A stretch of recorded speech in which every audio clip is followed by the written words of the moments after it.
Perkenalkan, nama saya Fatimah Zahra. Saya Risti Agustina. Saya Heldia Irwanti. Saya Mahadiati. Saya Nur Fitri. Dan saya Mislawati. Kami dari kelas Bahasa Kimia 1 1 ingin menjelaskan tentang teks kebahasaan novel. Berikut videonya. Menganalisis kebahasaan teks cerita atau novel sejarah. Membaca novel sejarah tidak dapat dilepaskan dari bahasa yang digunakan. Seperti diketahui bersama bahwa bahasa novel sejarah yang dianut adalah bahasa yang digunakan dalam karya sastra pada umumnya, yakni konotatif dan emotif. Hal ini berbeda dengan bahasa ilmiah yang denotatif dan rasional. Sekalipun konotatif dan emotif, bahasa novel tetap mengacu kepada bahasa yang digunakan masyarakat atau konvensional agar tetap dipahami oleh pembacanya. Penggunaan bahasa konotatif dan emotif diwujudkan pengarang dengan merekayasa bahasa dengan menggunakan beragam gaya bahasa, pencitraan, dan beragam pengucapan atau style. Seorang pembaca, menurut Theo 1984, 318 harus memiliki kompetensi sastra, yakni keseluruhan konvensi yang memungkinkan pembacaan dan pemahaman karya sastra. Konvensi ini memungkinkan munculnya prinsip bahwa setiap karya sastra pada dasarnya merupakan pengejawantahan. Suatu sistem harus dikuasai oleh pembaca agar mampu memahami karya yang dibacanya. Konvensi ini sifatnya beraneka ragam, mulai dari bersifat umum sampai khusus, seperti konvensi yang membedakan teks sastra dari yang bukan sastra, prosa dari puisi, novel detektif, novel sejarah, dan novel fiksi ilmiah, dan pantun, gurindam, sampai syair. Sifat ini ditambah lagi dengan konvensi sosial yang mengiringi gejala sastra dalam setiap masyarakat, seperti konvensi bahasa, konvensi budaya, dan konvensi sastra. Dasar novel sejarah adalah bahasa. Bahasa merupakan sistem tanda yang digunakan oleh masyarakat. Tanda itu bermakna dan disepakati oleh masyarakat.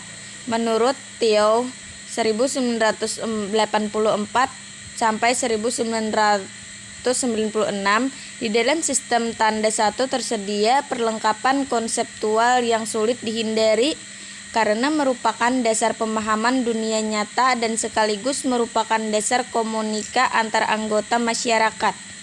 Namun, di sisi lain, sistem bahasa juga memiliki sifat-sifat yang khas, yakni lincah, luas, longgar, malahan licin dan licik, serta penuh dinamika sehingga memberikan segala macam kemungkinan untuk memanfaatkan yang kreatif dan orisinal, termasuk dari segi konsep. Sistem bahasa di dunia, tidak satupun sistem bahasa yang universal. Artinya, sistem bahasa yang dimiliki oleh suatu masyarakat tertentu akan berbeda dengan sistem bahasa yang dimiliki oleh masyarakat lainnya. Perbedaan ini yang pertama dan terutama adalah latar belakang budaya dan masyarakatnya yang tidak termanifestasi dalam sistem tanda bahasa secara eksplisit.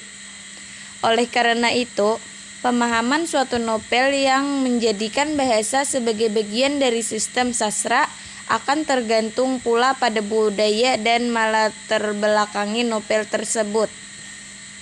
Beberapa kaidah kebahasaan yang berlaku pada novel sejarah adalah sebagai berikut. 1. Menggunakan banyak kalimat bermakna lampau. Contoh, A. Prajurit-prajurit yang telah memerintahkan kebersihan gedung bekas asrama telah menyelesaikan tugasnya. B. Dalam banyak hal, Gajah Mada bahkan sering mengemukakan pendapat-pendapat yang tidak terduga dan membuat siapapun yang mendengar akan terperangan apalagi bila Gajah Mada berada di tempat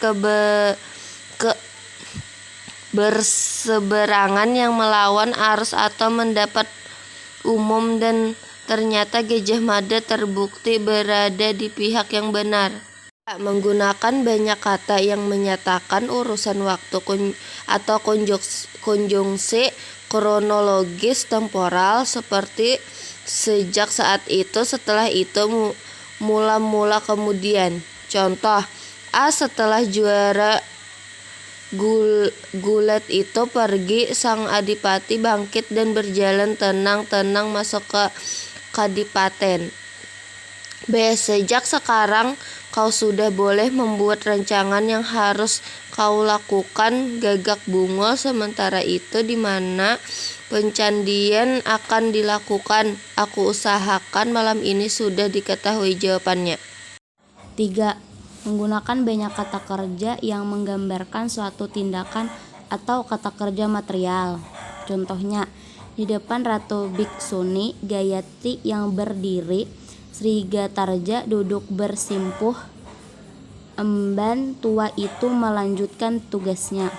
Kali ini untuk Sekar Kedaton, dia Wiyat yang terlihat lebih tegar dari kakaknya, atau boleh jadi merupakan penampakan dari isi hatinya yang tidak bisa menerima dengan tulus pernikahan itu. Ketika para ibu ratu menangis yang menulari siapapun untuk menangis, dia Wiyat sama sekali tidak menitikkan air mata, manakala menatap segenap wajah yang hadir di ruangan itu. Yang hadir dan melekat di benaknya justru wajah rakyat Taca, ayunan tangan Gajah Mada yang menggenggam keris ke dada prajurit tampan itu masih terbayang melekat di kelopak matanya. 4. Menggunakan banyak kata kerja yang menunjukkan kalimat tak langsung sebagai cara menceritakan tuturan seorang tokoh oleh pengarang. Misalnya, mengatakan bahwa, menceritakan tentang, menurut, mengungkapkan, menanyakan, menyatakan, menuturkan.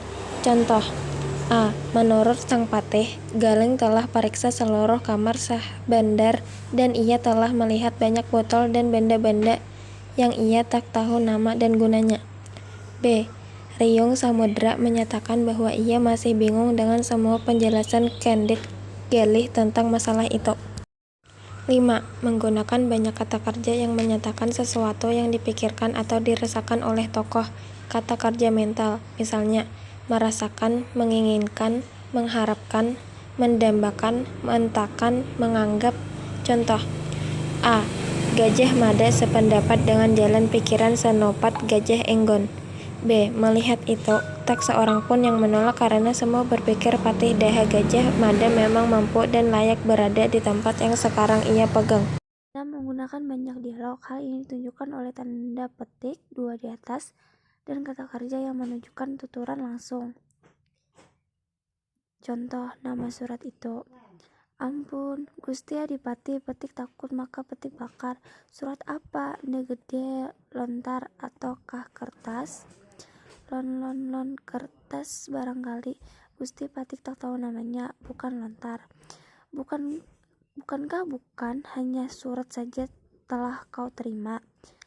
Adakah ril perang pernah kau terima juga? Ada, Gusti Ril Mas, Patik mohon ampun karena tidak mengetahui. Adakah itu rel perangi atau bukan? Rel perangi. 2. Sang Adipati mengukus penghinaan dan gelang bukan. Demikianlah, Gusti dan gelang. Dan kalung dan cincin emas, semua permata, jamrud, dan mutiara bukan. Menggunakan kata-kata sifat deskriplogen untuk menggambarkan tokoh, tempat, atau suasana. Gajah Mada mempersiapkan diri sebelum berbicara, menebar pandangan mata, menyapu wajah semua pimpinan prajurit, pimpinan dari satuan masing-masing. Dari apa yang terjadi itu terlihat betapa besar wibawa Gajah Mada.